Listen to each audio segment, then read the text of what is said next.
வணக்கம் நேயர்களே, ஆயுத எழுத்திற்கு உங்களை வரவேற்பது நான் கார்கி.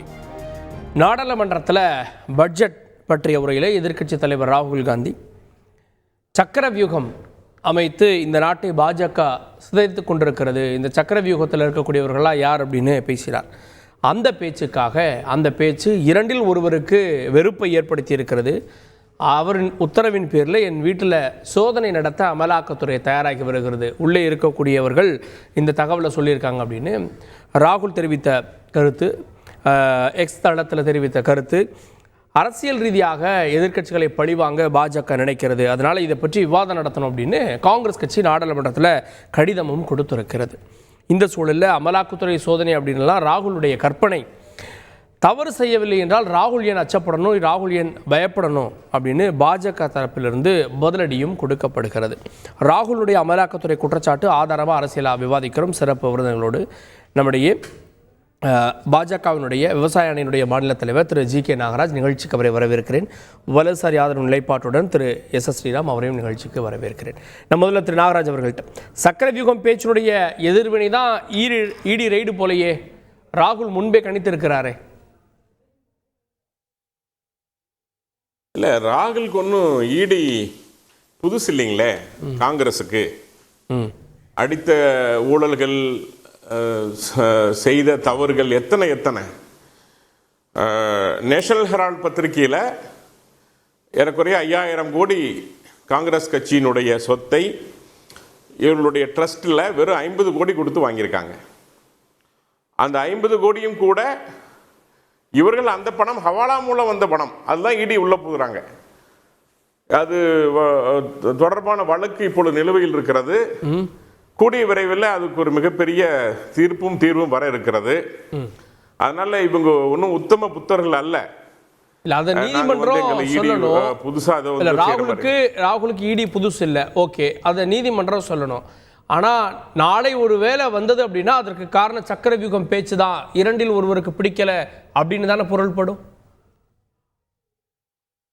இவர் என்னைக்கு சரியான பேச்சை பேசியிருக்காருங்க? சரியான உண்மையான பேச்சு என்னைக்கு பேசியிருக்காரு? இதுவரைக்கும் ராகுல் காந்தி சொன்ன ஒரு பேச்சு சரின்னு சொல்லுங்களேன். நீங்கள் ரஃபேல் விமான விவகாரத்தில் போய் தேவையில்லாத பொய் குற்றச்சாட்டை சுட்டினாரு. உடனடியாக அந்த வழக்கை எல்லாம் தள்ளுபடி செஞ்சுட்டு அவர் மேலே மன்னிப்பு கேட்கணும், உச்சநீதிமன்றத்தில் மன்னிப்பும் கேட்டார் ராகுல் காந்தி. நிபந்தனையற்ற மன்னிப்பு மே 10, 2020 ராகுல் காந்தி கேட்டார். அதே மாதிரி பணம் மதிப்பு டிமானிட்டரேஷன் விஷயத்தில் உச்சநீதிமன்றம் தெளிவாக சொல்லிருச்சு. Demonetization was done for the purpose of elimination of black money, currency and terror finance அப்படின்னு ரொம்ப தெளிவாக அதையும் சொல்லிருச்சு. அதையும் திரும்ப அவர் பேசிட்டு இருக்காரு. உச்சநீதிமன்றம் கொடுத்து திரும்ப அவர் பேசுகிறாரு. பெகாசஸில் தெளிவாக சொல்லிச்சு உச்சநீதிமன்றம், அது மாதிரி புகார் இருந்தால் அது அடிப்படையில் செல்ஃபோனை கொடுங்கன்னு கேட்டுச்சு. இவர் பெகாசஸ்ன்னு தொடர்ச்சியாக பிரம்மாண்டமான பொய்களை பேசி ஒரு மீடியாவில் கிளப்பினவர் அதுக்கப்புறம் தன்னுடைய செல்ஃபோனை கொடுக்க மறுத்துட்டார். அதே மாதிரி இப்போ சமீபத்தில் கூட மோடிஜி அவர்கள் தேர்தல் சமயத்தில் இது மாதிரி திடீர்னு நம்முடைய பங்குச்சந்தை சரிவு ஏற்பட்ட உடனே இதுக்கெல்லாம் காரணம் மோடிஜி தான் ஒரு குற்றச்சாட்டை வச்சாரு. இப்போ அவருக்கு ஒரு அருமையான வாய்ப்பு எதிர்க்கட்சி தலைவர் அமைந்திருக்காரு. ஒரு மாண்புமிகு சபையில் பேசக்கூடிய வாய்ப்பு. எப்படி ஒரு தரந்தாழ்ந்த அரசியலை பேசினார், எப்படி சாதியை முன்னெடுத்தார், எப்படி மத ரீதியாக ஒன்றுகளை தூண்டினார், இதெல்லாம் நம்ம சமீபத்தில் பார்த்துட்டு இருக்கோம். சக்கரவியூகம் என்று இவங்க சொன்னார். இவர் சக்கரவியூகம் என்ன, ஊழல் வியூகம் அமைச்சு இந்திய நாட்டை கெடுத்தவர் அவர்கள் தான். இன்னைக்கு ஒரு பெரிய கூட்டணி வியூகம் அமைச்சிருக்காங்க எல்லா ஊழல் கட்சிகளும் சேர்ந்து. ஆம் ஆத்மி ஆகட்டும், அதே போல இன்னைக்கு காங்கிரஸ் ஆகட்டும், திரிணாமுல் ஆகட்டும், சொல்லி முடிச்சிடறேன், இது எல்லாரும் சேர்ந்து ஊழல் வியூகம் அமைச்சிருக்காங்க. அதனால இவங்க எந்த வகையிலையும் நன்மையான விஷயத்தை நாட்டுக்கு செய்யாதனால இவர்கள் செய்த தவறுக்கு தண்டனை அனுபவிக்க இருக்கிறார்கள். இவருக்கு இப்போ கேரளாவில் நடந்த வயநாடு பிரச்சனை, இவர் அந்த எம்பியா இருக்காரு. அங்கே ஏற்கனவே மிக தெளிவாக 2011 மாதவ் காட்கிலுடைய அறிக்கை தெளிவாக சொல்லிருச்சு, மிக மோசமான நிலையில் இருக்குது. கேரளாவும் அதை கண்டுக்கல, ஒரு எம்பிங்கிற முறையில் வயநாடு எம்பிங்கிற முறையில் இவரும் கண்டுக்கல. ஒரு மிகப்பெரிய பாதிப்பு கேரளாவில், ஒரு துயரமான சம்பவம், பல உயிர்கள் பலியா இருக்கிறது. இப்பொழுது அதிலிருந்து தன்னை காப்பாற்றிக் கொள்வதற்காக, தன் மீது அனுதாபம் வேண்டும் என்பதற்காக வேண்டுமென்றே வழக்கம் போல ஒரு பொய்யை சொல்லி மீடியாவை தன் பக்கம் திசை திருப்ப பார்க்கிறார் ராகுல் காந்தி. உண்மையிலேயே ஒரு அருமையான சபைக்கு, ஒரு நாடாளுமன்ற சபைக்கு மிக ஒரு தகுதியான பொறுப்பில் இருக்கக்கூடியவர் இந்த நாட்டினுடைய எதிர்க்கட்சி தலைவர் அந்தஸ்தை வீணாகி கொண்டிருக்கிறார். இந்திய அரசியல் சட்டம் அவருக்கு கொடுத்த, இந்திய அமைப்பு கொடுத்த, ஜனநாயகம் கொடுத்ததனுடைய பதவியை அவர் வீணாக விரயமாக்கி கொண்டிருக்கிறார். ஓகே, கேட்போம். நம்முடைய தொலைபேசி வாயிலாக திமுக செய்தி தொடர்பாளர் வழக்கறிஞர் சரவணன் அவர்களும் இணைந்திருக்கிறார். அதோடு காங்கிரஸ் கட்சியினுடைய செய்தி தொடர்பாளர் திரு எஸ்ஆர் இப்ராஹிம் அவர்களும் இணைகிறார். திரு இப்ராஹிம், இப்போது சக்கரவியூகம் அப்படின்னு சொல்லுவதெல்லாம் வயநாட்டில் நடந்த இந்த கொலாப்ஸ், இதில் ராகுலுடைய பேர் டேமேஜ் ஆயிரும், அதுலேருந்து டைவெர்ட் பண்ணுவதற்கு தான் இந்த முயற்சிகளை ராகுல் எடுக்கிறார் குற்றச்சாட்டு வைக்கிறார். இல்லை, இதற்கு முன்பாக மொத்தம் 2005 பிஎம்எல்ஏ அந்த prevention of money laundering act அதை கொண்டு வந்ததுலேருந்து கிட்டத்தட்ட 5906 வழக்குகள் இது வரைக்கும் பதியப்பட்டிருக்கிறது. அதில் வெறும் 1142 குற்றப்பத்திரிகை தான் தாக்கல் பண்ணியிருக்கிறாங்க. இப்போ இருக்கக்கூடிய இந்த பாஜக அரசு கிட்டத்தட்ட 121 கட்சி தலைவர்கள் மீது நடவடிக்கை எடுத்திருக்கிறது. அதில் 115 பேர் எதிர்க்கட்சி தலைவர்கள். இப்போ எங்களுடைய கேள்வி என்னன்னா, நீங்கள் கைது செய்யறதுல 95% எதிர்க்கட்சி தலைவர்கள் மட்டும்தான் இருப்பாங்களா? இது உங்களுடைய எந்த அளவில் இந்த சோதனை என்பது தெளிவாக இருக்க போகிறது? அது இல்லாமல் ஆர்கே நகருடைய தேர்தல் நேரத்தில் சரத்குமார் அவர்கள் வீட்டில் சோதனை விட்டாங்க. இன்றைக்கு எம்பியாக அவங்க அந்த கட்சியில் தன்னை இணைத்துக்கொண்டு இன்னைக்கு பாஜகவில் தன்னை இணைத்துக்கொண்டு எம்பி வேட்பாளராக அறிவிக்கப்பட்ட விருதுநகருக்கு. அப்போ ஒவ்வொரு இடத்துலையுமே இந்த இடியை தன்வசமாக்கி எதிர்க்கட்சிகள் எல்லாம் மிரட்டும் நோக்கில் தான் இன்றைக்கு வரைக்கும் பாஜக செயல்பட்டிருக்கே தவிர்த்து எக்காரணத்தை கொண்டும் ஒரு அந்த மணி லாண்டரிங்கை வந்து தடுக்கணுன்ற எண்ணம் கிடையாது. இல்லை, இப்போ ஒருவேளை ரெய்டு வந்திருந்தா இது வந்து பாஜகவுடைய சூழ்ச்சி இல்லை சதி நீங்கள் சொல்லலாம். ரைடு வரப்போகுதுன்னு சொல்லுவது இந்த பிரச்சனையை முதல்ல கிளப்புறதே ராகுல் தானே. இப்போ இல்லை, அப்போ எதுல இருந்து தன்னை தற்காத்துக் கொள்வதற்காக கிளப்புறாரு கேள்வி வரும். இல்லை, நீங்கள் உங்கள் கையில் தான் அரசு துறைகள் இருக்குது, நீங்கள் தற்காக்கலாம் வேணாம். உங்கள் மேலே உண்மையாலே இந்த குற்றம் இருந்தால் அவர் சொன்னால் என்னங்க, நீங்கள் போய் நேரடியாக சோதனை போடுங்க. இப்போ எங்களுடைய தலைவர் என்ன சொல்கிறாங்க, I am with open handsly I am welcoming, என்னுடைய திறந்த கையோடு நான் ஒரு டீயும் பிஸ்கட்டையும் வச்சு வரவேற்க தயாராக இருக்கிறேன்னு சொல்கிறாரு. அதை தாண்டி இன்னொரு வார்த்தையும் சொல்கிறாரு, எனக்கு இருக்கக்கூடிய சோர்ஸுகள் மூலியமாக தெரிய வந்துச்சுன்றாரு. இவங்களுக்கு மட்டும் தான் சோர்ஸ் இருக்குமா? என் எதிர்க்கட்சி தலைவர் அல்லவா, அவருக்கு உளவுத்துறை இருக்காதா? அதே அமலாக்கத்துறையில் அவர் சார்ந்தவர் இருக்க மாட்டாங்களா? இப்போ கேள்வி என்பது, இந்த இடத்துல உண்மையாகவே சோதனை நடந்திருந்தால் வரவேற்கணும். நீங்கள் ஏன் உண்மையால அப்போ சோதனை நடத்தலை? சோதனைக்கு இருந்தால் நான் பண்ண வேண்டியதான். உண்மையான தப்பு செஞ்சிருந்தா நீங்கள் அவர் சொன்னாலும் சொல்லனாலும் அவர் மேலே குற்றம் இருந்தால் நீங்கள் சோதனை செய்யலாம்ல. இப்போ வந்து என்ன சொல்லுவீங்க பாருங்க, அன்னைக்கே ராகுல் சொன்னார் பழிவாங்கல்னு சொல்லுவீங்க. இப்போ வரலைனாலும் என்ன கேட்குறீங்க, ராகுல் சொன்னதால் தான் வரலன்றீங்க. இல்லை, அதாவது ஒரே ஒரு பாயிண்ட் தான். நீங்கள் என்ன சொல்கிறீங்க, அவர் சொன்னதுனால தான் திசை திருப்புறதுக்காகவோ இல்லை அதை மடைமாற்றுறதுக்காகவோ அமலாக்கத்துறையை சோதனை நடத்த விடாமல் இடையூறு செய்யறதுக்காக சொல்கிறாரு நீங்கள் சொல்கிறீங்க. இந்த கருத்து தானே எடுத்து வச்சிங்க. நீங்கள் அதெல்லாம் ஏன் சார் பார்க்குறீங்க? குற்றம் இருந்தால் எல்லா சட்டத்துக்கு முன்னே எல்லாரும் ஈக்குவல் தானே, நீங்கள் சோதனை நடத்துங்கன்றோம். இப்போ எங்களுடைய கேள்வி என்ன, நீங்கள் இதற்கு முன்பாக 2005 2023 வரைக்கும் கணக்கெடுத்து நான் சொல்கிறேன், 5900 வழக்குகள் ECIR, இதுக்கு FIR கிடையாது, ECIR வழக்கு பதிவு போயிட்டு இருக்கு. இந்த நேரத்தில் இதோடைய டோட்டல் கன்விக்ஷன் ரேட் எவ்வளோ தெரியுமா? 2014 2024 வரைக்கும் அமலாக்கத்துறையுடைய கன்விக்ஷன் ரேட்டு வெறும் 0.5%. வெறும் 23 பேர் தான் தண்டிக்கப்பட்டிருக்கிறாங்க. 121 தலைவர்களை கைது செஞ்சா அதில் எப்படி 115 பேர் எதிர்க்கட்சி தலைவராக இருக்கிறாங்க? ஒரு கேள்வி, அது ஒரு பக்கம் வச்சிருவோம். இதே வந்து சாரதா சிட் ஃபண்ட் வழக்கில் ஹேமந்த் பிஸ்வா சர்மா போறாரு, முதலமைச்சர் ஆகிறாரு, கூட்டணி போயிடுறீங்க, உடனே அந்த வழக்குகள் எல்லாம் கிடப்பில் போட்டுறாங்க. சுவந்த் அதிகாரி அங்கிருந்து திரிணாமுல் காங்கிரஸ்லேருந்து வராரு, அவருடைய வழக்குகள் கிடப்பில் போடப்படுகிறது. இதே நேரத்தில் அஜித் பவாரை பற்றி இந்திய நாட்டு பிரதமர் மேடையில் 75,000 கோடி ஊழல் செய்தார் என்று தெல்ல தெளிவாக சொல்லிவிட்டு இன்றைக்கு அவர் கட்சியில் சேர்ந்ததுக்கப்புறம் இந்த வழக்கு என்ன இருக்கு, என்ன நிலைமையில் இருக்கு? அண்ணன் செந்தில் பாலாஜியுடைய வழக்கு எங்க இருக்கு? சரி, ஹேமந்த் சோரனுடைய வழக்குகள் எந்த லெவலில் இருக்கு? இந்தியாவுடைய 2 தலைமை முதலமைச்சர்களே இந்திய வரலாற்றில் சிட்டிங் சீஃப் மினிஸ்டர் கரெஸ்ட் பண்ணது இந்த பாஜக அரசு தான். இதுல நம்மளுடைய கெஜ்ரிவால் அவர்களுடைய பேர் மொத்தம் 53,000 பக்கத்தில் இடி மற்றும் சிபிஐ மூலியமா தாக்கல் செய்யப்பட்ட வழக்கு பேஜில் வந்து வெறும் 2 இடத்துல தான் சார் இருக்கு. கன்விக்ஷன் வந்து கன்ஃபெஷன் ஸ்டேட்மெண்ட்டுக்காக ஒரு சிட்டிங் சீஃப் மினிஸ்டர். அப்ப எதிர்க்கட்சியெல்லாம் விட்டுறணும், கைது பண்ணக்கூடாது. இல்ல, நான் சரியா பண்ணுங்கன்றேன். ஆனா எதிர்க்கட்சிகளை மட்டும் ஏன் பண்றீங்கன்னு கேக்குறோம். அப்போ எதிர்க்கட்சிகளை மட்டும் ஏன் சார் பண்ணுது? இடி என்ன அரசியலுக்கு அப்பாற்பட்டு செயல்படுதா? அது வந்து பல முறை நீதிமன்றங்களே பல வகையில இடியை பத்தி விமர்சிச்சிருக்கு. இடியுடைய கைது நடவடிக்கை விமர்சிக்குது. இல்லை, அதே நீதிமன்றங்கள் தான் கடந்த யூபி அரசாங்கத்தில் தேர் ஆல் கேஜ் பேரட்ஸ்ன்னு சொல்லிச்சு. சிபிஐயாக இருக்கட்டும், இடியாக இருக்கட்டும், இவர்கள்லாம் கூண்டில் மாட்டிய கிளின்னு சொல்லுச்சு. அவங்க சுதந்திரமாக நடக்கவில்லைன்னு சொல்லுச்சு. இப்போ சுதந்திரமாக அந்த அந்த ஏஜென்சிக்கெலாம் நடந்தால் இப்போ நீங்கள் வந்து அது வந்து ஏவி விடப்பட்டதுன்னு சொல்கிறீங்க. அது ஏன் எதிர்க்கட்சிகளை நோக்கி மட்டுமே வந்து அந்த இடி டிசைட் பண்ணுறது, அது இண்டிபெண்டன்ட் பாடி. அது இடி யார்கிட்ட போகணுன்றது இடி டிசைட் பண்ணுது. இடி போன இடத்துல என்ன நடந்தது, போன இடத்துல கட்டுக்கட்டாக பணம் இருந்ததா இல்லையா, முறைகேடாக காங்கிரஸ் எம்பி ஜார்க்கண்ட்ல சத்தீஸ்கர்ல காங்கிரஸ் 250 கோடி 5 மெஷின் எடுத்துட்டு வந்து கவுண்ட் பண்ணாங்களா இல்லையா, ஒடிசா பாத்ரா வெஸ்ட் பெங்கால்ல போன பாத்ரா மினிஸ்டர் வீட்டில் பணம் கட்டுக்கட்டாக எடுத்தார்களா இல்லையா, போன இடத்துல பணம் இருந்ததா இல்லையா, முறைகேடாக மக்கள் பணம் கொள்ளையடிக்கப்பட்டதா இல்லையா. அதுதான் இங்க என்ன விஷயம். திரு ராகுல் காந்தி அவர்கள் வாய்நாடுக்கு அவர் 2வது தடவை எம்பி ஆகி அவர் 3 வாட்டி தாங்க அந்த அந்த அந்த அவருடைய கான்ஸ்டிடுவன்சிக்கு போயிருக்காரு. இவ்வளோ பெரிய ஒரு பிரச்சனை 2020 அந்த கேரளா ஸ்டேட் டிசாஸ்டர் மேனேஜ்மெண்ட் 4000 குடும்பங்கள் வந்து தவறான இடத்துல இருக்காங்க, ஆபத்தான இடத்துல இருக்காங்கன்னு சொல்லப்படுது. அங்கே இருக்கக்கூடிய இன்னைக்கு ஆளக்கூடிய கம்யூனிஸ்ட் மினிஸ்டர் ராஜுவும் ஒத்துக்கிறார், ஆமாம் எங்களால் அவர்கள் எல்லாம் எதிர்க்க முடியவில்லை, மத அமைப்புகளிலிருந்து எங்களுக்கு வந்து ப்ரெஷர் வருது, அவங்களை எடுக்கக்கூடாது என்று. இவ்வளோ இருந்தும் உங்களால் இயலாமை நீங்கள் வந்து பேசுகிற நீங்கள் இன்னைக்கு எதுக்கு எடுத்தாலும் அதை மறைப்பதற்கு உங்கள் இயலாமை உங்களால் பண்ண முடியல. ராகுல் ரோல் என்ன? as a MP ஒரு வாட்டியாவது அவர் வந்து அந்த விஷயத்தை பற்றி பார்லிமெண்ட்ல எடுத்தாரா? அந்த கேள்வியை எழுப்பிய கேடி தாமஸ் அவர் அந்த காங்கிரஸ் எம்பியை வந்து சீட்டு கொடுக்காம விட்டாரு. அவர் பாவம் அடிச்சுட்டார் அந்த காங்கிரஸ் எம்பி. என்ன விஷயம், அவர் சீட்டு கொடுக்காம விட்டாங்க. ஸோ இதுதான் இவர்களுடைய உண்மை முகம்.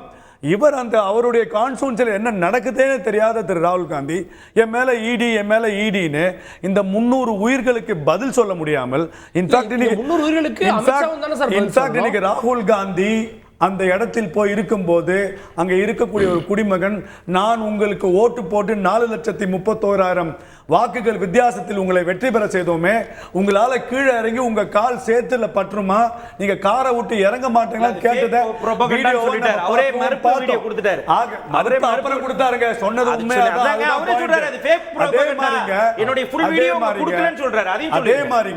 அதே மாதிரிங்க இவர்கள் பண்ணாத விஷயத்துல ஜாதிவாரி கணக்கெடுப்பு ஒரு காலத்துல ராகுல் எதிர்த்தாரு, இன்னைக்கு அதை வேணுங்கிறாரு. அப்ப கர்நாடகாவில் நீங்க இருந்த போது ஜாதிவாரி கணக்கெடுத்தீங்களே, அதை வெளியில விட முடியுமா உங்களால? அதுக்கு உங்களுக்கு தைரியம் இருக்கா? இன்னைக்கு பணம் எப்போ வரும்னா, வால்மீகி ஊழல் இருக்கு பாருங்க கர்நாடகாவில். நாகேந்திரான் மினிஸ்டர் இப்போ ஒரு வருஷம் முன்னாடி ஒரு வருஷத்துல ரிசைன் பண்ணாரு. 190 கோடி வால்மீகி மக்களுக்கு SC/ST மக்களுக்கு வைத்த பணத்தை திருடியதற்காக அவர் வந்து இப்போ ரிசைன் பண்ணியிருக்காரு. அந்த பணம் எங்கன்னு ராகுல் காந்தி கேட்கணும். இன்னைக்கு சீஃப் மினிஸ்டர் மேல மைசூர் அர்பன் டெவலப்மெண்ட் அத்தாரிட்டி தன் சொந்த மனைவிக்கு 12 மனைகளை கொடுத்ததற்கு, முறைகேடாக கொடுத்ததற்கு அவர் மேல இன்னைக்கு என்கொயரி இருக்கும் போது அதை திரு ராகுல் காந்தி வந்து அஜித் பவார் மேல 72,000 கோடி ரூபாய் கேஸ் யார் கேட்பா? உங்க கிட்ட அழுக்கு இல்லைங்க, முதல்ல அதை நீங்க பண்ணுங்க. 1200 விவசாயிகள் இன்னைக்கு கர்நாடகால இறந்து போயிருக்காங்க இந்த வருஷம், வெறும் தூக்கு மாட்டி. நீங்க தான் விவசாயிகள் தோழராச்சு. நீங்க என்ன பண்ணீங்க? உங்க மாநிலத்தில் நீங்க ஆளக்கூடிய ஒரு மாநிலத்தில் உங்களால செயல்பட முடியல, நீங்க வந்து மத்திய அரசாங்கத்துக்கு வராதீங்கன்றதான் என் பாயிண்ட். ஓகே, கேட்போம். திரு சரவணன், தவறு செய்யவில்லை என்றால் ஏன் ராகுல் காந்தி அச்சப்படணும் அப்படின்ற கேள்வியை முன்வைக்கிறாங்க. இப்போ திரு நிதின் கட்கரி பயந்து போயிருக்காராம், அமலாக்கத்துறை எங்க வந்து அவர் வீட்டுக்கு போயிடுமோன்னு சொல்லிட்டு. ஏன் அப்படின்னா, அவர் ஒரு முக்கியமான பிரச்சனையை எழுப்பி இருக்கிறார். ஆயுள் காப்பீட்டு பிரீமியங்களுக்கு GST விதிப்பது என்பது வாழ்க்கை நிச்சயமற்ற தன்மைகளுக்கு வரி விதிப்பது போலாகும் என சம்மட்டியில் அடிப்பது போல பாஜகவுடைய அமைச்சர்களுக்கு, குறிப்பாக நிதி அமைச்சருக்கு வந்து நெட்டி போட்டியில் அடித்தால போற சொல்லியிருக்காரு.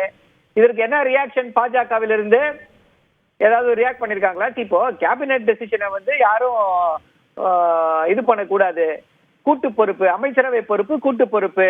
அந்த கேபினெட்ல இருக்கக்கூடிய ஒரு அமைச்சர், அதுவும் ஒரு மூத்த RSS தலைவர் திரு நிதின் கட்கரி வந்து இப்படிப்பட்ட ஒரு கருத்தை சொல்கிறார், சாமானியர்களுக்கு ஆதரவான கருத்தை சொல்கிறார். இதற்கு ஏதாவது ஒரு பதிலடி இருக்கணும்ல. ஆமாங்க, நாங்கள் தவறு செய்து விட்டோம், GSTக்கு லைஃப் இன்சூரன்ஸ் பிரீமியமுக்கு GST போட்டிருக்க கூடாது, அதை நாங்க வித்ரா பண்றோம்னு சொன்னா இந்த அரசு சாமானியர்களுக்கான அரசு. ஆனால் இந்த அரசு என்ன, அவர் பேசினாரு அப்படியா? அவர் பேசியிருக்க மாட்டாரு அப்படின்னு சொல்லி காதில் விழுந்தும் விழாதது போல சென்று கொண்டிருக்கிறார்களே, இவர்களுக்கெல்லாம் கொஞ்சம் கூட வெட்கமாக இல்லையா? ராகுல் தைரியமா நடவடிக்கை எடுக்கணும். அவர் மேல நடவடிக்கை எடுக்க வேண்டும். அவர் வந்து கூட்டு பொறுப்பை மீறி செயல்பட்டு இருக்கிறார். நாங்க வந்து ஜிஎஸ்டியை வந்து வித்ரா பண்ணல, பட்ஜெட்ல பண்ண சொல்லுங்க, அவர் பண்ண சொல்றாரு, இது அவர் வந்து எங்களோட இதை மீறி செயல்பட்டு இருக்காருன்னு சொல்லி அவரை டிஸ்மிஸ் செய்யக்கூடிய தைரியம் இருக்கா பாஜகவில் இருக்கக்கூடியவர்களுக்கு? அப்புறம் மத்த கதைக்கு போலாம்.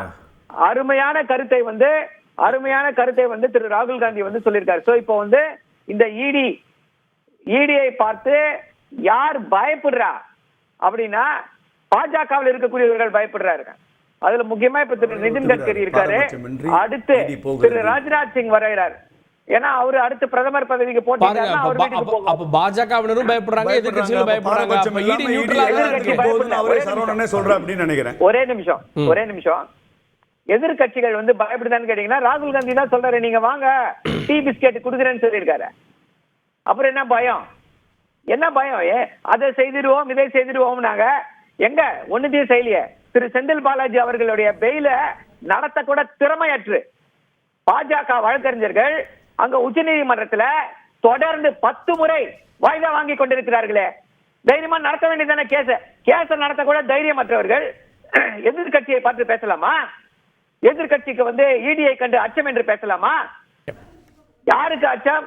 அதிமுகவில் இருக்கக்கூடியவர்களுக்கு அச்சம். அதிமுகவோட இன்னும் அந்த ரகசிய கூட்டணி தொடர்கிறது. குட்கா வழக்குல சம்மன் பண்ணிருக்காங்களா? அதுல சம்பந்தப்பட்டிருக்கக்கூடிய அதிமுக அமைச்சர் யாராவது கைது செய்யப்பட்டார்களா அமலாக்கத்துறையால? பெட்டி பெட்டியாக எடுத்தோம் நாங்களே. பாஜகவுடைய எம்எல்ஏ வீட்டுல கர்நாடகால 8 கோடி ரூபாய் கட்டுக்கட்ட தானே எடுத்தாங்க. உடனடியாக ஜாமீன் கிடைக்கலையா அவருக்கு? ஏன் ஜாமீன் கிடைத்தது அவருக்கு? ஏன்னா அவரு பாஜகவை சார்ந்தவர், நல்லவர். அதனால 8 கோடி ரூபாய் வீட்டுல லஞ்ச பணமா பிடிச்சாலும் ஜாமீன் கொடுத்துருவாங்களா? அவரை கைது செய்தது அமலாக்கத்துறை. 30 லட்சம் ரூபாய் எவனோ எதுக்கோ வாங்கினான்றதுக்காக அண்ணன் செந்தில் பாலாஜியை வந்து 1 வருடமாக சிறையில் அடைத்து சித்திரவதை செய்து கொண்டிருக்கிறது அமலாக்கத்துறை. இதை பற்றி வாய்தா வாங்கி கொண்டு ஓடுகிறார்கள். உச்ச நீதிமன்றத்துல வாய்தா வாங்கிட்டு ஓடுறாங்க.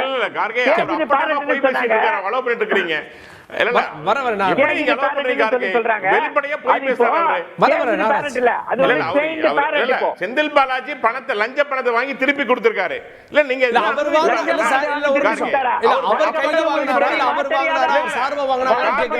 தெரியுமா தெரியாதா?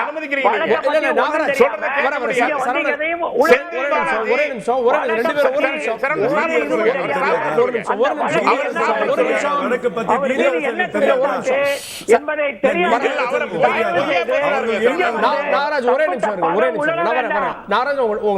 நேரம் தரேன். செந்தில் பாலாஜி லஞ்சத்தை வாங்கிட்டு திருப்பி கொடுத்திருக்காரு. அது அவரே ஒத்துருக்காரு. இல்ல அவர் செந்தில் பாலாஜி லஞ்சத்தை வாங்கிட்டு திருப்பி கொடுத்திருக்காரு. அது அவரே ஒத்துருக்காரு. அது அப்படியே மறைச்சு பேசுறாரு சார். ஏதோ பேசினா பொய்யா பேசிட்டு போலாமா? இல்ல பேசுற பேச்சு காம்ப்ரமைஸ் சொல்லிட்டு ஏற்கனவே இந்த வழக்கு முடிக்கப்பட்டு உச்சநீதிமன்றம் சென்றுதான் ரீஓபன் செய்யப்பட்டது அப்படின்ற வார்த்தையை சொல்றாங்கல்ல சரவணன். கார்கே, அதாவது இந்த வழக்கை பத்தி இம்மி அளவு கூட அறியாதவர்கள் வாயில் வந்ததை இப்படி பொது வெளியில உளறிக் கொண்டிருக்கிறார்களே. திரு செந்தில் பாலாஜியை திருப்பி கொடுத்தாரு பணத்தை, வாங்கினவன் எவனோ அவன் கொடுத்தான். இது கூட தெரியாம இப்படி ஒரு பொது விவாதத்துல வந்து திரு செந்தில் பாலாஜி பணத்தை திருப்பி கொடுத்தாருன்னு சொல்லி கூச்சமே இல்லாமல் போய் சொல்கிறார்களே.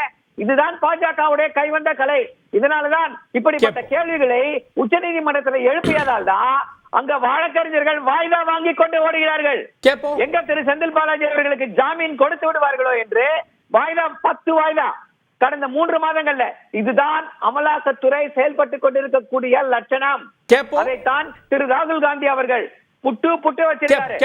ஒரு நிமிஷம் திரு ஜி.கே. நாகராஜ், செந்தில் பாலாஜி வழக்குல ஒவ்வொரு முறையும் வழக்கு விசாரணைக்கு வரப்ப ஏதாவது ஒரு காரணம் சொல்லி வாய்தா வாங்குறாங்க அப்படின்னு நீதிமன்றமே சொல்லுது. செந்தில் பாலாஜி தரப்பு வழக்கறிஞர்கள் எதிர்ப்பு தெரிவிக்கிறாங்க. இன்னொன்னு, அரவிந்த் கெஜ்ரிவாலுக்கு ஒரு நீதிமன்றம் ஜாமீன் கொடுக்குது, இன்னொரு நீதிமன்றம் கொடுக்க மாட்டேங்குது. அதே சூழல்ல இந்த வழக்குல உயர் நீதிமன்ற ஜாமீன் மூலமாக ஹேமந்த் சோரன் வெளியே வராரு. இது எல்லாமே அரசியல் தொடர்பு இல்லையா சார்?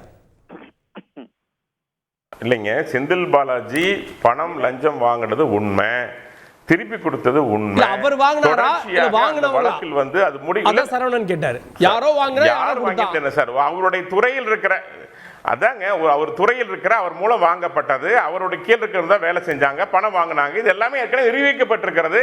அது வெளிப்படையாவே அவர் அமைச்சர் ஒத்துருக்காரு. லஞ்சம் வாங்கியது வெளிப்படையா ஒத்துருக்காரு.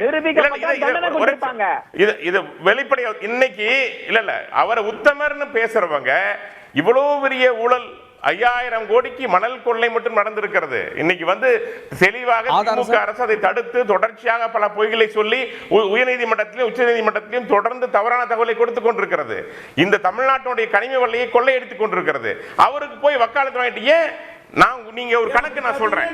அமலாக்கத்துறையில 2022 வரைக்கும் நீங்க ரெட்டி பிரதர்ஸ் அரெஸ்ட் பண்ணவங்க தானே நீங்க கட்சியில் சேர்த்து வச்சிருக்கீங்க. இரண்டு ரெட்டி சகோதரர்களை நீங்க கட்சிக்குள்ள இணைத்திருக்கீங்கல்ல, தெரிஞ்சுக்கொண்டே நீங்க தானே சிபிஐ வழக்கு போட்டது, அதை விடுவித்தது நீங்க தானே. அப்ப ஏன் கட்சிக்குள்ள சேர்த்துறீங்க? சார் ரெட்டி பிரதர்ஸ் பத்தி கேக்குறாரு. கரெக்ட்டா பேசி முடிச்சறேன். 2025 இருந்து 2022 வரைக்கும் மொத்தம் காங்கிரஸ் ஆட்சியில 3086 சோதனை நடைபெற்றது. அவர் சொல்றேன் 5940 வழக்குகள் போடப்பட்டது. கைப்பற்றப்பட்ட தொகை 536 கோடி. 2005 இருந்து 2014 வரைக்கும் சோதனை எடுத்துக்கொள்ளப்பட்டது 93000 கோடி. அதாவது என்டிஏ ஆட்சியில 93000 கோடி பிரதமர் நரேந்திர மோடி ஒரு ஆட்சியில 2014 இருந்து 2022 வரைக்கும் கைப்பற்ற பணம் 93000 கோடி அமலாக்கத்துறையால். மன்மோகன் சிங் காலத்துல 10 வருஷத்துல வெறும் 536 கோடி. கன்விக்ஷன் தண்டிக்கப்பட்டது எவ்வளவு, குற்றப்பத்திரிகை தாக்கல் செய்யப்பட்டது எவ்வளவு, ஏன் எம்ஜி தேஷ்பாண்டே அவர்கள் ஏன் ட்ரையலை இவ்வளவு நத்தை வேகத்துல நடத்துறீங்கன்னு சொல்லி உங்களை கண்டிக்கலையா? நேரடியா கண்டிச்சாங்களே. எம்ஜி தேஷ்பாண்டே அவர்கள் சிறப்பு கோர்ட்டு நீதியரசர் கேள்வியா கேக்குறாரு. என்ன கேக்குறாரு?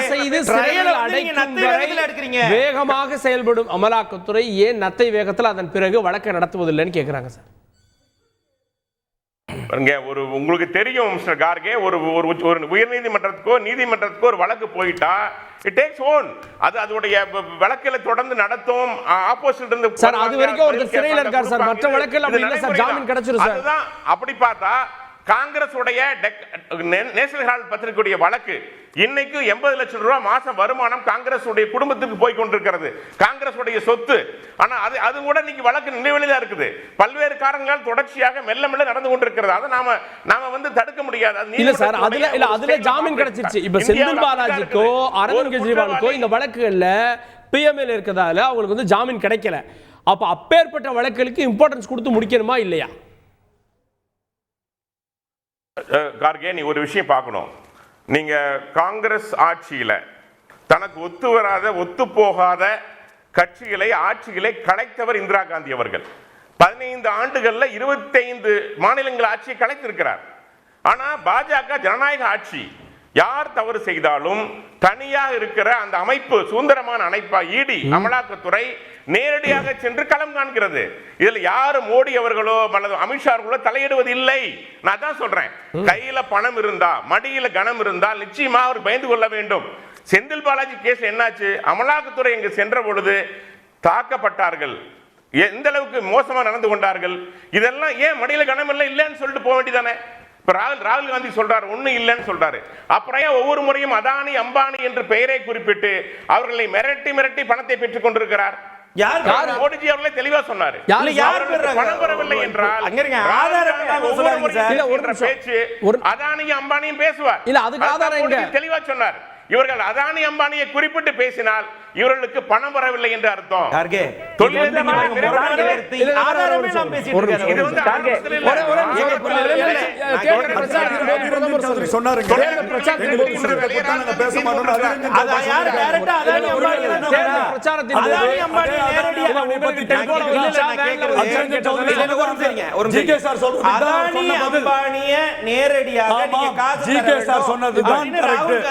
சொன்னார்களா? ஒரு இடத்துல காட்டுங்க, ஒரு இடத்துல காட்டுங்க. நீங்க சொன்னார்ல ஒரு அதிரஞ்சன் சௌத்ரி லோக்சபா ஆப்போசிஷன் லீடருக்கு அப்போ வச்சார்ல, ஏன் அம்பானி அதானி எலெக்ஷன் திடீர்னு நிப்பாட்டிட்டாரு ராகுல்? இல்ல ஒரே ஒரு கேள்வி. இல்ல அதெல்லாம் தவறாச்சு. 14 இடங்கள் இதே இடத்துல உட்கார்ந்து நான் பேசியிருக்கேன். மொத்தம் அந்த ஒரு வாரத்துல 14 இடத்துல அதானி அம்பானின்னு பேசியிருக்கிறாரு ராகுல் காந்தி. இப்போ கூட என் போன்ல கூட அதுக்கான அத்தாட்சி இருக்கு. இதே இடத்துல நம்ம விவாதமும் பண்ணியிருக்கிறோம். நான் கேட்கறது ஒரே ஒரு கேள்விங்க. நீங்க ஊழலுக்கு அப்பாற்பட்டவர்கள், செந்தில் பாலாஜி அண்ணனுடைய வழக்குல பேசுறீங்கல்ல, நிர்மலா சீதாராமன் அவர்கள் இடத்துல ஒரு பத்திரிகையாளர் கேள்வி கேட்குறாங்க, 9 வழக்குகள் கொண்டவர்களை உங்க கட்சியில் சேர்த்துப்பீங்களான்னா, திறந்து வச்சிருக்கோம் கதவை சேர்த்துப்போன்னு சொன்னீங்கல்ல, அப்புறம் எப்படிங்க நீங்க ஊழலை பத்தி பேசலாம்? நீங்க இன்றைக்கு வரைக்கும் அண்ணன் செந்தில் பாலாஜி மீது இருக்கக்கூடிய வழக்கு நிரூபிக்கப்படல. ஆனா ஒருத்தவங்க மேல வழக்கு நிரூபிக்கப்பட்டு அதுல பல வழக்குல பிணையில வந்திருக்கிறாரு. அப்படி இருக்கப்பட்டவர் நீங்க உள்ள கொண்டு போய் கட்சியில சேர்த்துப்பீங்களான்னு கேட்டா ஆமான்னு சொல்றீங்க. ஒரே ஒரு கேள்வி நான் கேட்கிற காங்கிரஸை பார்த்து, உங்கள் மீது நான் 100 ஊழல் குற்றச்சாட்டை சொல்ல முடியும். போபர்ஸ் ஊழல் இருந்து, நிலக்கரி ஊழல் இருந்து, நான் ஏல இருந்து இசட் வரைக்கும் சொல்ல முடியும்னே. உங்க ஊழல்வாதிகள் உங்க கட்சியில இருக்கிறத ஏல இருந்து இசட் வரைக்கும் சொல்ல முடியும். ஒரு ஊழலை வழக்கு பதிவு செய்த ஒரு ஊழலை சொல்லுங்க கேக்குறேன் நான். என்ன கேக்குறாரு? பாஜக எந்த ஊழல் மேல வழக்கு பதிவு செய்யப்பட்டு நடந்துட்டு இருக்குன்னு கடந்து ஹிமந்த் பிஸ்வா சர்மால இருந்து சுவந்த் அதிகாரியில இருந்து கடைசியா நான் பிஜேபியில் இணைந்து விட்டேன், எக்காரணத்தை கொண்டும் என் மீது ஈடி தொடராதுன்னு சொன்ன சஞ்சய் பட்டேல் வரைக்கும் வழக்குல தானே இருக்கிறாங்க. ஏன் சாரதா சிட் ஃபண்ட் வழக்கு என்ன வழக்கு, ஹேமந்த் பிஸ்வா சர்மாவோட வழக்கு என்ன வழக்கு, சுவந்த் அதிகாரியோட வழக்கு என்ன வழக்கு, இப்படி அடிக்கிட்டே போவா? அதான் சொல்றேன், ஏல இருந்து இசட் வரைக்கும் சார் ஒரு சார்ட் போட்டு காமிக்கவா எந்த அளவுக்கு பிஜேபியில் ஊழல். சரி அவ்வளவுதான் வேணாம். இந்திய நாட்டு பிரதமர் நேரடியாக அஜித் பவார் 75,000 கோடி ஊழல் பண்ணாருன்னு சொன்னாரா இல்லையா? ஒரு ஜி.கே. நாகராஜன் அவர்கள் சொல்லுங்க, பாஜக சொல்லுங்க சார், அஜித் பவார் பத்தி சொன்னாரா இல்லையா? அது ரிலீஸ் பண்ணது மகா விகாஸ் அகாடியில. கட்சியில சேர்த்துட்டீங்களா? கொஞ்சம் இருங்க. மகா விகாஸ் அகாடி இருந்தபோது மனைவி மேல இந்த கேஸ் கூட முடிஞ்சிருச்சு சார். மகாராஷ்டிரா கவர்மெண்ட் அந்த corruption bureau, Maha Vikas Aghadi government இருந்தபோது அண்ணனோட கட்சி, சிவசேனா கட்சி, என்சிபி இவர்கள் 3 பேரும் ஆண்ட போது அவர் ரிலீஸ் செய்யப்பட்டார். அது உண்மையா இல்லையான்னு கேளுங்க. ஏங்க நீங்க ரிலீஸ் பண்ணீங்க அவரை? இல்ல சார், அது அன்னைக்கு நம்ம கிட்ட இருக்கு பாருங்க, டிஏவிசி மாதிரி இருக்கு பாருங்க, டிஏவிசி மாதிரி அங்க மகாராஷ்டிரால ரிலீஸ் பண்ண விட்டது அவங்க தான். ஏன் ரிலீஸ் பண்ணாங்கன்னு கேளுங்க. அன்னைக்கு ராகுல் காந்தி ஏன் क्वेश्चन பண்ணல? இந்த வாரம் இது பண்ண கூடாதுன்னு ஏன் சொல்லல? சின்ன கேள்விதான். பண்ணது இவர்கள் தான் கேட்கணும். இந்த வாரம் பேசுறீங்க, மோடி அவர்கள் சொன்னது அவர் பின்வாங்கல. மோடி அவர்கள் சொன்ன பிறகு ரிலீஸ் பண்ணது யாரு? ரிலீஸ் பண்ணது இந்த காங்கிரஸ் கூட்டணி. இவங்க ஏன் ரிலீஸ் பண்ணாங்க? கேள்வி என்னன்னா 75,000 கோடி ஊழல் செஞ்சாருன்னு இந்த வாரம் பேசுறீங்க, அடுத்த வாரம் கட்சியில கூப்பிட்டு ஃபினான்ஸ் மினிஸ்டர் போஸ்டிங் கொடுக்குறீங்க. இது நியாயமா? இதுதான் கேள்வி, வேற எதுவுமே இல்ல. நீங்க ரிலீஸ் பண்ணீங்களா ரிலீஸ் பண்ணலையான்றது அப்புறம் இல்ல, அது உங்க ஆட்சியில் ரிலீஸ் பண்ணது, அத பேசாம என்ன பண்ணுங்க? நீங்க பாருங்க, நீங்க 75,000 அதான் நீங்க சொல்றீங்களா 75,000 கோடி எங்க ஆட்சியில் ரிலீஸ் பண்ணாங்க. நீங்க கட்சியில ஊழல் நீங்க ரிலீஸ் பண்ணீங்கல, தான சொல்றீங்க. நீங்க ரிலீஸ் பண்ணாம அவருக்கு வந்தா நீங்க சொல்ற பாயிண்ட் கரெக்ட். ஒரே ஒரு நிமிஷம், அவர் க்ளீன் செக் கொடுத்தது நீங்க. இப்ப திருப்பி அவர் ஊழல்வாதி க்ளீன் செக் கொடுக்கவே இல்ல. அப்ப நீங்க அவருக்கு சும்மா வேணுங்கிற நாங்க கொடுக்கவே இல்ல. இல்ல ஒரு நிமிஷம், இவர் வேணுங்கிற போது க்ளீன் செக் கொடுப்பாங்க, வேணுங்கிற போது ஊழல்வாதி சொல்லுவாங்க. சொல்றீங்களா க்ளீன் செக் ஒரு பாயிண்ட் அதுக்கு அப்புறம் அஜித் பவார் வந்திருக்காரு. அது தப்பு இருக்கு. ஸ்ரீராம் ஒரு பாயிண்ட் ரொம்ப கிளியரா சொல்லுங்க. இது வரைக்கும் ஜனார்தன் ரெட்டி மேல 9 வழக்குகள் இருக்கு. அஜித் பவார் நீங்க பிரதமர் அஜித் பவார் பத்தி சொன்னதா சொன்னீங்க. அதுல அதுல உங்களோட நிலைமை என்ன சொல்றீங்க? ரிலீஸ் பண்ணது நீங்க, இப்ப சேர்ந்தவன அவர் குற்றவாளி ஏன் சொல்றீங்க? ஒரு முடிஞ்சிருச்சு. அப்ப என்ன ரீசன் சொல்லுங்க. அன்னைக்கு விசாரணை செய்தது விசாரணை அமைப்புகள். ஒரு நிமிஷம் சரிங்க, அந்த விசாரணை சரியில்லை என்றால் அதற்கு பின்னாடி ஆட்சியில் இருந்தது யாரு? நீங்க தான். என்ன பேச விடுங்க சார், நீங்க கேள்வி கேட்டீங்க, என்ன பேச விடுங்க. அதற்கு பின்னாடி இருந்தது நீங்க. இந்த வாரம் சொல்றீங்க அது ரிலீஸ் பண்ணி பல வருஷம் ஆச்சு, இந்த வாரம் சொல்றீங்க 75,000 கோடி ஊழல் பண்ணாரு அப்படி. இல்லங்க நீங்க நல்லா பாருங்க. அதுக்கு அப்புறம் ஒரே வாரத்துல அவங்க கட்சியை உடைச்சு நேரடியாக பினான்ஸ் மினிஸ்டர் கொடுக்குறீங்க. இது செஞ்சது இந்திய நாட்டு பிரதமர். மறுத்து பேச முடியுமா? சரி திரு சரவணன், ராகுல் இதற்கு முன்பு பேசிய பேச்சுக்கள், ஒரு பேச்சில் அவர் தண்டிக்கப்பட்டார், ஒரு பேச்சில் அவர் நிபந்தனையற்ற மன்னிப்பு கேட்டார். அப்போ ராகுலுடைய பேச்சுக்களுக்கான வேலிடிட்டி என்ன? அவர் சொல்லுவது உண்மையா பொய்யா கற்பனையா அவதூறான்ற எல்லாமே சேர்ந்து தானே வருது. அவர் சொல்ற எல்லாத்தையும் அப்படியே எடுத்துக்க முடியுமா இன்னைக்கு? இல்லை, இப்போ அவர் பேசுறது எப்படிப்பட்ட கருத்துக்கள் அப்படின்றது தான் இன்னைக்கு பாஜகவை 240 கொண்டு போய் நிறுத்தி இருக்கிறது. இது ஏதோ மந்திரத்தில் மாங்காய் போல விழவில்லை. எல்லாத்தையும் ஒரு யூனிட்டிங் ஃபேக்டரா திரு ராகுல் காந்தி இருந்திருக்கிறாங்க. பாஜக எதிர்ப்பு என்பதற்கு இப்போ இன்னைக்கு பாஜகவுடைய ஒட்டுமொத்த எக்கோசிஸ்டமும் ஆர்எஸ்எஸ், பாஜக, அவங்களுடைய அந்த கோடி மீடியா, அப்புறம் குரோனி கேபிட்டலிஸ்ட் எல்லாரும் சேர்ந்து எதிர்க்கக்கூடியவர்கள் யாரு? ஒரே ஆளை தான் எதிர்த்துட்டு இருக்காங்க. திரு ராகுல் காந்தி அவர்களை எதிர்த்து கொண்டிருக்கிறார்கள். இன்னைக்கு கூட இவங்க கங்கனா ராவத் அவர்கள் பாஜகவுடைய எம்பி ஒரு அருவருக்கத்தக்க புகைப்படத்தை பதிவு செய்து ராகுல் காந்தியை பத்தி பதிவு செஞ்சிருக்காங்க. பாஜக என்ன நினைக்குது அப்படின்னா, திரு ராகுல் காந்தியை இப்படியெல்லாம் தாக்கினால் அவர்களுக்கு அது ஒரு மிகப்பெரிய பலத்தை கொடுக்கும், தேர்தலில் வெற்றியை கொடுக்கும் அப்படின்னு சொல்லி நினைத்து கொண்டிருக்கிறார்கள். அது அவர்களுக்கு எதிர்மறையான பலனைத்தான் கொடுக்க போகிறது. பாஜக பிரச்சனை என்னன்னா, மக்களுக்கு நல்லது செய்வதை விடுத்துவிட்டு எதிர்க்கட்சி தலைவர்களை டார்கெட் பண்ணிக்கிட்டே இருக்காங்க. அப்படின்னா இன்னைக்கு திரு அரவிந்த் கெஜ்ரிவால என்ஃபோர்ஸ்மெண்ட் டைரக்டரேட் வந்து கைது செய்துச்சு அந்த லிக்வர் ஸ்கேம்ல அப்படின்னாங்க. அந்த லிக்கர் ஸ்கேம்ல இருக்கக்கூடிய அரவிந்தோ குழுமத்துடைய தலைவர் ரெட்டி 25 கோடி ரூபாய் பாஜகவுக்கு நன்கொடை கொடுத்திருக்காரு. அப்ப பாஜக தலைவரை தானே அரெஸ்ட் பண்ணணும். எலக்டோரல் பாண்டு கொடுத்திருக்காரு, அவருக்கு வந்து ஜாமீன் கிடைக்குது. உடனே அமலாக்கத்துறை அந்த ஜாமீனுக்கு வாய்தா வாங்கிச்சா? வாய்தா வாங்கல. ஜாமீன் கேட்ட உடனே ஓகே அப்படின்னு சொல்லி கொடுத்துடுறாங்க. இப்படிப்பட்ட இது வந்து மக்களுக்கு புரிகிறது. ஊழலின் மொத்த வடிவமே பாஜக தான். தேர்தல் பத்திரங்களின் மூலமாக அதே மாதிரி ஏதாவது இல்ல. அவர் நாகராஜ் என்ன கேட்டாரு, பாஜக மேல எத்தனை வழக்குகள் இருக்கு இது மாதிரி சொல்லுங்க. பாஜக ஆட்சியில இருக்காங்க, எந்த வழக்கு அவர்கள் பதிவு செய்து இப்போ இடி வந்து போய் பாஜகவிற்கு எதிராக ஒரு கம்ப்ளைண்ட் கொடுத்தா விசாரிச்சிருவாங்களா? உங்களுக்கு கணக்கு தானே, அதுக்கு தானே எக்ஸாம்பிள் கொடுத்தேன். 8 கோடி ரூபாய் அப்படியே கண்ணு முன்னாடி அல்வா மாதிரி கைப்பற்றினார்கள் பாஜக எம்எல்ஏ வீட்டுல. எப்ப ஜாமீன் கிடைத்தது அவருக்கு? அன்னைக்கு சாயந்தரம் ஜாமீன் கிடைத்தது. அமலாக்கத்துறை அவரை கைது செய்ததா? 8 கோடி கைது செய்ததா? இல்ல. ஏன்? ஏன்னா அவர் பாஜகவில் இருக்கக்கூடிய ஒரு புனிதர். பாஜகவுடைய வாஷிங் மெஷின் அவரை உடனடியாக வெளுத்து வெளியே தள்ளிவிடுகிறது. அதுதான் இங்க இருக்கக்கூடிய பிரச்சனை. ஊழல் ஊழல் என்றாங்களே பாஜக, இன்னைக்கு வந்து தினந்தோறும் ஒரு இது வந்து கீழே உடைந்து கொடுக்கிறது. பாலங்க இது வந்து ஏர்போர்ட்ல வந்து கூரை இடிந்து விழுகிறது. தண்ணி டெல்லியில புதிய பாராளுமன்ற கட்டிடம் பக்கெட் வச்சிருக்காங்க. அது வந்து பாரதிய ஜனதா பார்ட்டியா பக்கெட் ஜனதா பார்ட்டியா என்று தெரியவில்லை என்று எல்லாரும் ஏளனம் செய்து கொண்டிருக்கிறார்கள். இதுக்கு யார் காரணம்? ஒட்டுமொத்த இதுவும் ஒரு குஜராத் கான்ட்ராக்டருக்கு கொடுத்திருக்கிறாங்க. இவ்வளவு பெரிய இத நம்ம இங்க கட்டணும், இங்க வந்து செக்ரட்டரியேட் கட்டணும். அதற்கு வந்து குளோபல் டெண்டர் எப்போ 2009-8 குளோபல் டெண்டர் வாங்கணும். இங்க குஜராத்தில் இருக்கக்கூடிய ஒரு கான்ட்ராக்டருக்கு விட்ட உடனே வெள்ளத்தில் அடித்து செல்லாத குறைதான் புதிய பாராளுமன்ற கட்டிடம் இப்படி அப்படின்னா பாஜக தான். அதை மக்கள் உணர்ந்து கொண்டிருக்கிறார்கள். இப்ப இனிமேல் வரக்கூடிய தேர்தல்கள்ல பாருங்க, பாஜக எப்படி ஆட்சியை கலைத்தது இந்திரா காந்தி அம்மையார் அப்படின்னாங்க. திரு அரவிந்த் கெஜ்ரிவால் சொல்லியிருக்காரு, 500 எம்எல்ஏக்களை கடந்த 10 வருடங்களிலே பாஜக விலைக்கு வாங்கி இருக்கிறது. 5000 கோடி ரூபாய் கொடுத்துன்னு சொல்லி அரவிந்த் கெஜ்ரிவால் குற்றச்சாட்டு சுமத்தி இருக்கிறார். இது உண்மையா இல்லையா? கேட்போம். ஜெயிக்காத இடத்துல ஆட்சியை கலைக்க முடியாது. எஸ்ஆர் பொம்மை வழக்கு நடுவில் நிக்குதுன்றதுனால எம்எல்ஏக்களை விலைக்கு வாங்கி ஆட்சியை அகற்றிய அவலத்தை நிகழ்த்தி காட்டியது பாஜக. அது வந்து திருமதி இந்திரா காந்தி செய்ததை விட படு மட்டமான விஷயம்.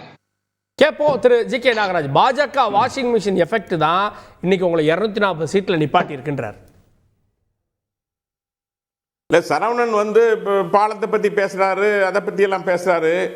நேற்றைய செய்தி, இன்றைய செய்தி, கொள்ளிடம் ஆற்றில் கட்டப்பட்ட தடுப்பு அணை காணாமல் போய்விட்டது. தடுப்பு அணை கிடையாது, போய் பேசாதீங்க, போய் பேசாதீங்க. அது தடுப்பு அணை கிடையாது, அது தடுப்பு அணை அல்ல, தடுப்பணை அல்ல. அது வந்து அந்த பாலத்தில் இருக்கக்கூடிய இதை போடுறதுக்கு மணல் அரிக்காமல் இருப்பதற்காக போடப்பட்டது. அவர் தெரியாம பேசாதீங்க.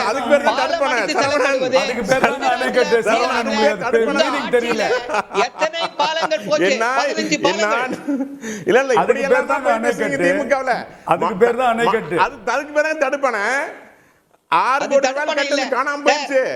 எங்க தலைவர் கேட்டாரு, அணையை காணோம், கிணத்து காணோம், தடுப்பணையை காணோம் கேட்டார் சரவணன்.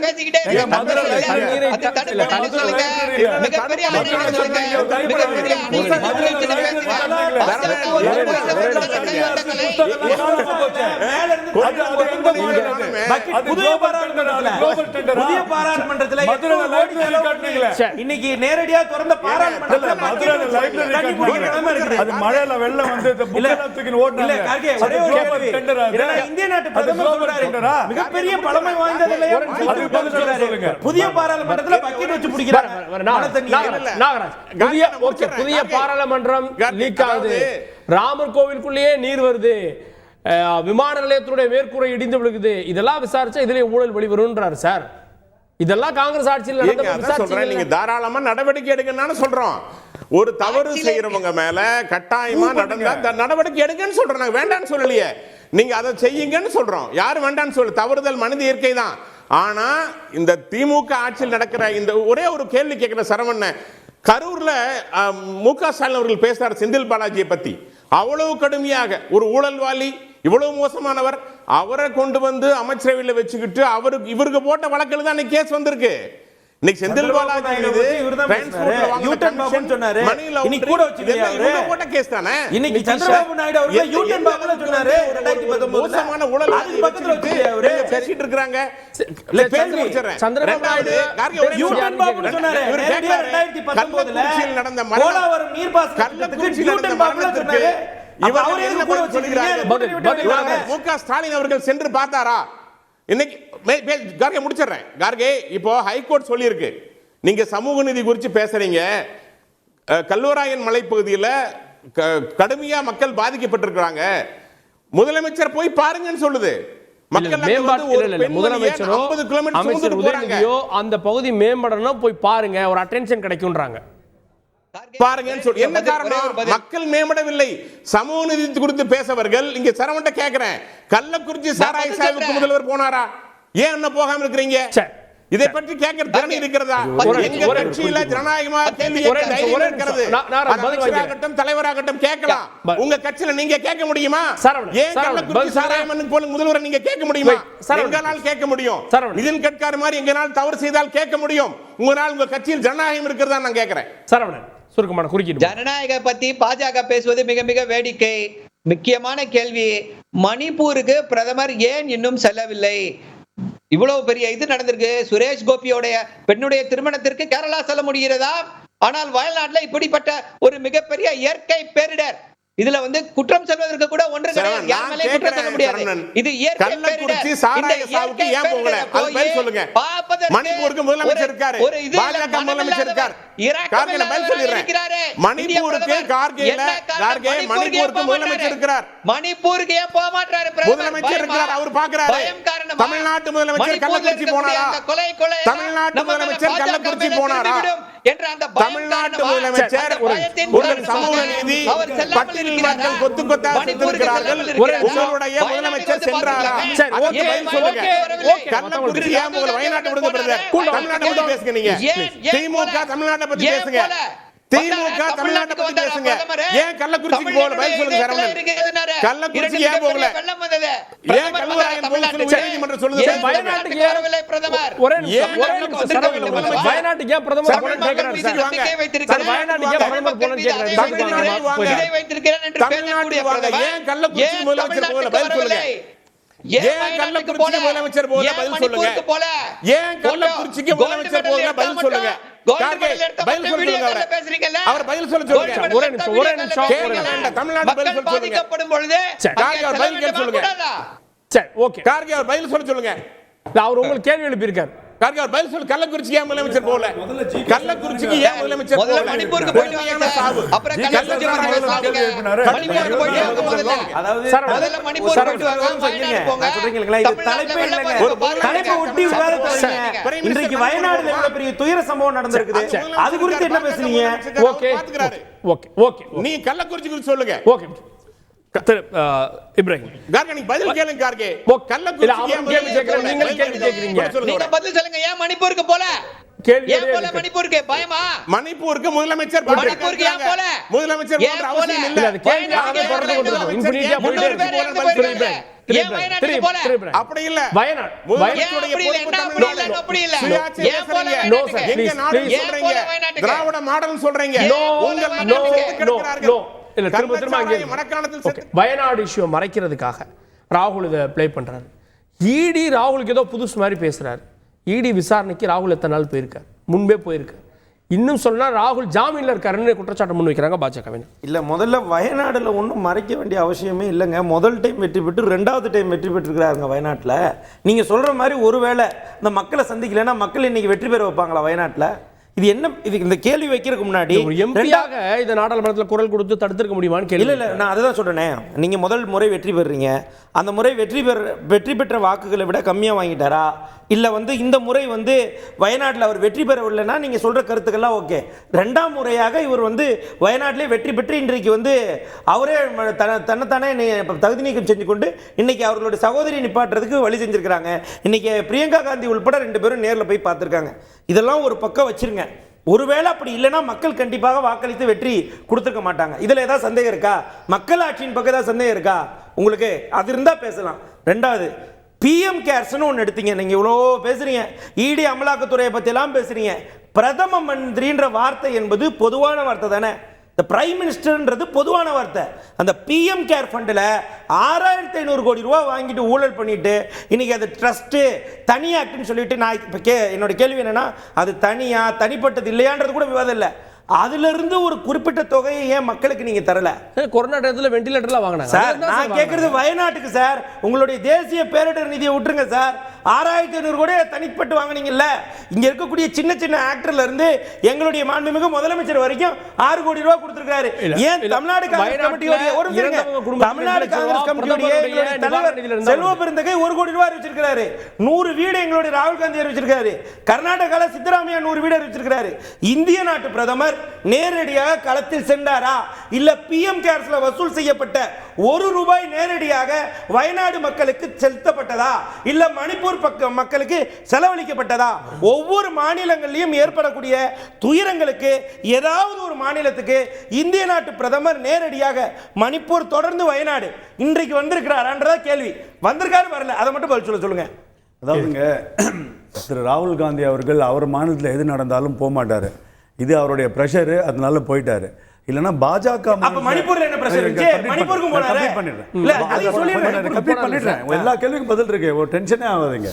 அதுக்கு இவர் பாஜகவில் ஏதாவது பிரச்சனைனா மட்டும் அங்கே போய் நிற்பார். நான் என்ன கேட்குறேன், இவர் இந்த 15 இந்த 8 நான் உங்களை ஸ்டார்டிங் தொடக்கத்திலே சொன்னேன். அவர் இல்லை 7 ஆண்டுகளை வெறும் 3 வாட்டி போயிருக்காரு, வெறும் ஆப்டிக்ஸுக்கு மட்டும். ஃபர்ஸ்ட் வாட்டி வின் பண்ணும்போது நன்றி தெரிவிக்க போனார். அதுக்கப்புறம் 3 வருஷம் அந்த பக்கமே போகல. அதுக்கப்புறம் திருப்பி 2023 அவர் தகுதி நீக்கம் திருப்பி அவரை ரீஇன்செட் பண்ண உடனே இன்னொரு ஒரு ஹீரோயிசம். அப்போ திருப்பி தொகுதிக்கு போனாரு. இந்த கருத்து தவறு.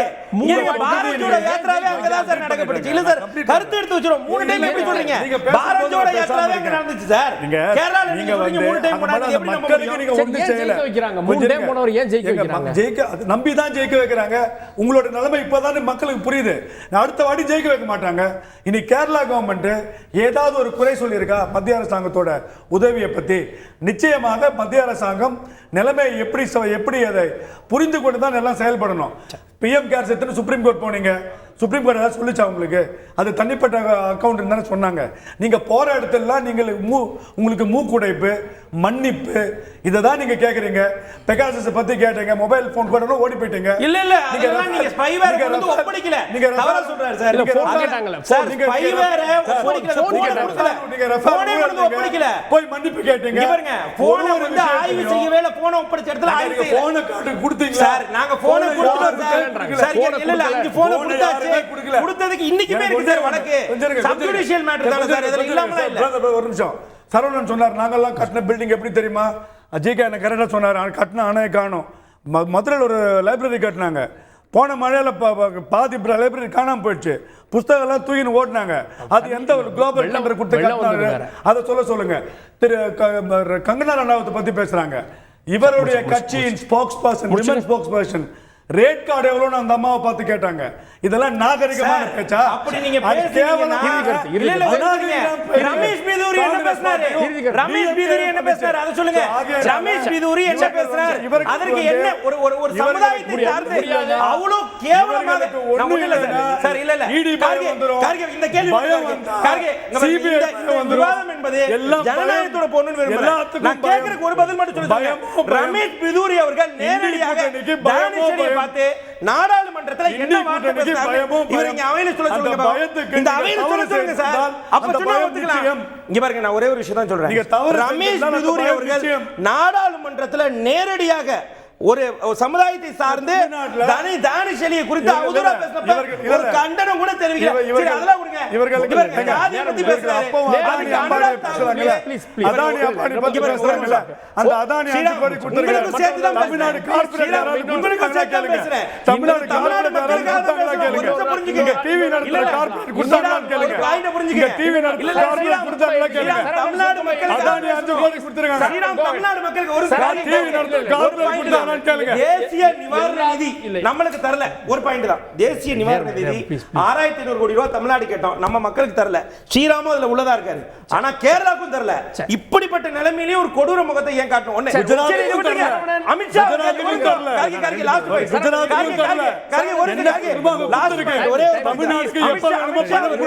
அமித்ஷா அவர்கள் early warning கொடுத்தாங்கன்னு சொல்லி ஒரு புகார் வச்சாரா இல்லையா? இன்றைக்கு அது இல்லைன்னு சொல்லி முழுக்க முழுக்க போய்